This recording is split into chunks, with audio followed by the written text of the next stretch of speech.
Extraction 2।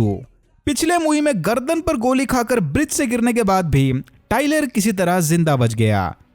निक की team जख्मी Tyler को उठाकर सीधा दुबई ले गए। हॉस्पिटल में होश आते ही टाइलर की मुलाकात निक और उसके भाई यास से हुई। निक चाहती है कि टाइलर अब ये मर्सनरी वाले बिजनेस को छोड़कर चुपचाप रिटायरमेंट ले ले। फिर ये दोनों टूटे फूटे टाइलर को लेकर सीधा ऑस्ट्रिया चले गए। टाइलर यहाँ के बर्फीली कैबिन में बैठा अकेला आराम से रिकवर होगा। जाने से पहले निक ने टाइलर को बताया कि वो अपने आप को खुद के बच्चे की मौत का जिम्मेदार मानना बंद कर दे।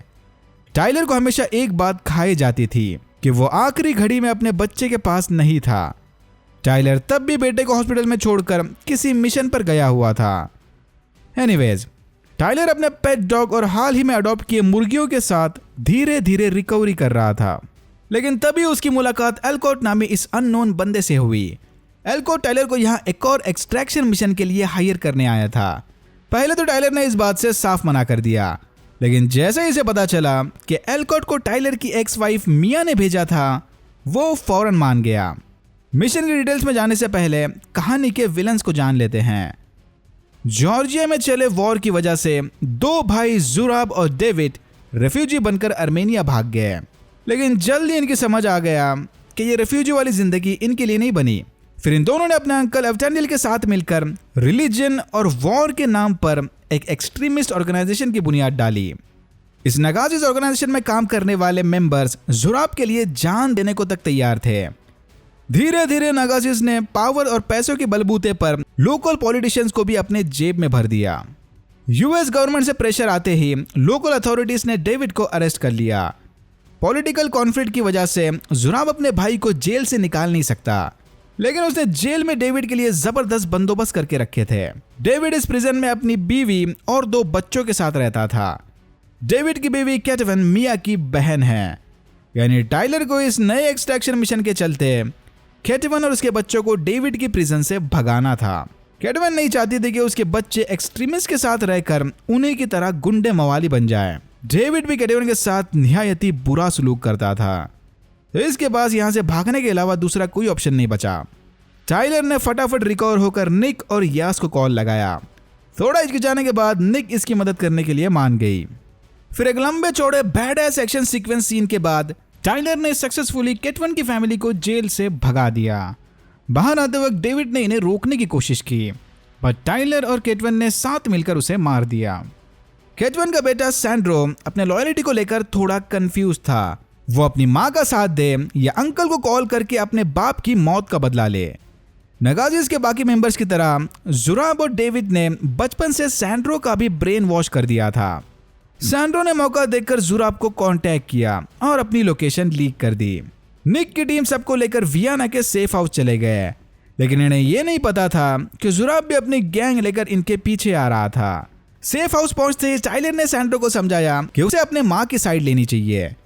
जिंदगी भर टॉर्चर सहने के बावजूद भी कैटवन ने अपनी जान पर खेलकर बच्चों को बचाया था, क्योंकि वो सैंड्रो और उसकी बहन को अच्छी जिंदगी देना चाहती थी। कैटवन ने टाइलर की तरह लास्ट मोमेंट पर अपने बच्चों को नहीं छोड़ा। वो मुश्किल वक्त में भी उनके साथ थी। ये सुनते ही सैंड्रो ने गिल्ट के मारे टाइलर को बता दिया कि जुराब के आदमियों को इनकी लोकेशन पता है। जुराब के आते ही सेफ हाउस बिल्डिंग में जबरदस्त लड़ाई छिड़ गई, जिसमें निक का भाई याज मारा गया। कंफ्यूज सैंड्रो अपनी माँ को छोड़कर भाग के जुराब के पास चला गया, लेकिन गाड़ी में बैठते उसे इंस्टेंट रिग्रेट होने लगा। वो अब अच्छे से जानता था कि जुराब उसकी माँ को नहीं छोड़ने वाला। लकीली टाइलर और निक किसी तरह कैटवन और उसकी बेटी को यहाँ से भगाने में कामयाब हो गए। टाइलर सबको लेकर अपने ऑस्ट्रिया वाले कैबिन चला गया, लेकिन वो अच्छे से जानता था कि यह लड़ाई अभी खत्म नहीं हुई। अपने भाई की मौत का बदला लेने के चक्कर में जुराब ने यह लड़ाई को पर्सनल बना दिया था, और यास की मौत के बाद टाइलर भी उसे जिंदा छोड़ने के मूड में नहीं था। टाइलर ने यहाँ पर मिया को भी बुलवा लिया।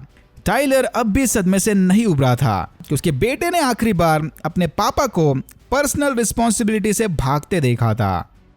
तभी जुराब ने टाइलर को कॉल करके बताया कि अगर बदला पूरा करना है तो रात को 9:30 बजे सेंट जॉर्ज के एयरफील्ड पहुंच जाना। टाइलर फौरन ट्रक में हथियार भरकर जुराब से बदला लेने चला गया। जुराब के अंकल ने उसे समझाने की बहुत कोशिश की कि वो इस लड़ाई को पर्सनल बनाकर फालतू में अपने टीम मेंबर्स की जान खतरे में डाल रहा है। यह सुनते ही जुराब ने गुस्से में अपने अंकल को ही मार दिया। यह देखकर अब सैंड्रो की भी समझ आया कि उसने यहां आकर कितनी बड़ी गलती कर दी। एयरफील्ड पर पहुंचते ही टाइलर ने जुराब के प्लेन और गाड़ियां उड़ा दी ताकि वो यहां से भाग न सके। जुराब ने अंदर सैंड्रो को बम पहना कर रखा था। टाइलर को न चाहते हुए भी सैंड्रो की जान बचाने की खातिर बंदूक नीचे करनी पड़ी। जुराब ने फिर सैंड्रो को ऑर्डर दिया कि वो टाइलर को मारकर अपने पापा की मौत का बदला पूरा कर ले। लेकिन अब फाइनली सैंड्रो की अकल भी ठिकाने आ गई थी। इससे पहले कि जुराब टाइलर को मार दे, वहां पर निक आ गई। फिर निक और टाइलर ने साथ मिलकर जुराब को मार दिया, लेकिन इस लड़ाई में वो दोनों बुरी तरह जख्मी हो गए थे। सैंड्रो ने भी मौका देखकर बॉम्ब वेस्ट उतार दिया। कुछ देर बाद लोकल अथॉरिटीज ने आकर टाइलर और निक को अरेस्ट कर लिया। हॉस्पिटल में रिकवरी करने के बाद अथॉरिटीज ने दोनों को जेल भिजवा दिया क्योंकि ये लोग फॉरेन टेरिटरी में खून खराबा कर रहे थे। मिया ने जेल जाकर टाइलर को बताया कि उनका बेटा टाइलर को हमेशा एक बहादुर वॉरियर की नजर से देखता था। वो तो अपनी आखिरी घड़ी में भी ये सोचकर प्राउड था कि उसके पापा ऐसे टाइम में भी ड्यूटी पूरी करने दुनिया को बचाने चले गए। टाइलर का बेटा भी उसी की तरह बहादुर बनना चाहता था। यह सुनते ही टाइलर को जबरदस्त रिलीफ मिला। एंड सीन में हमने देखा कि एलकॉट ने सेटिंग लगाकर टाइलर और निक को इंटरनेशनल प्रिजन से छुड़ा लिया क्योंकि एलकॉट जानता था कि निक के बिना टाइलर अकेले काम नहीं करने वाला। अपनी आजादी के बदले टाइलर और निक को साथ मिलकर एलकॉट के बॉस के लिए काम करना होगा। देख के लग रहा था कि सारा सिस्टम एलकॉट के इस मिस्टीरियस बॉस के कंट्रोल में था। यह सुनते ही टाइलर ने एलकॉट का ऑफर एक्सेप्ट कर लिया। शायद जॉन विक की तरह ही रूसो ब्रदर्स भी अपना एक्सट्रैक्शन क्राइम और स्पाई यूनिवर्स बनाने की प्लानिंग में है, यानी एक्सट्रैक्शन 3 इज कमिंग। क्या पता शायद इस सेम यूनिवर्स में प्रीक्वल्स और स्पिन ऑफ प्रोजेक्ट्स भी देखने मिले। Alright, that's it for now. अगर आपको वीडियो अच्छा लगा तो please like share and subscribe for more videos like this. मैंने ऐसे और भी वीडियोस बनाए जिनके लिंक्स आपको डिस्क्रिप्शन बॉक्स में मिल जाएंगे।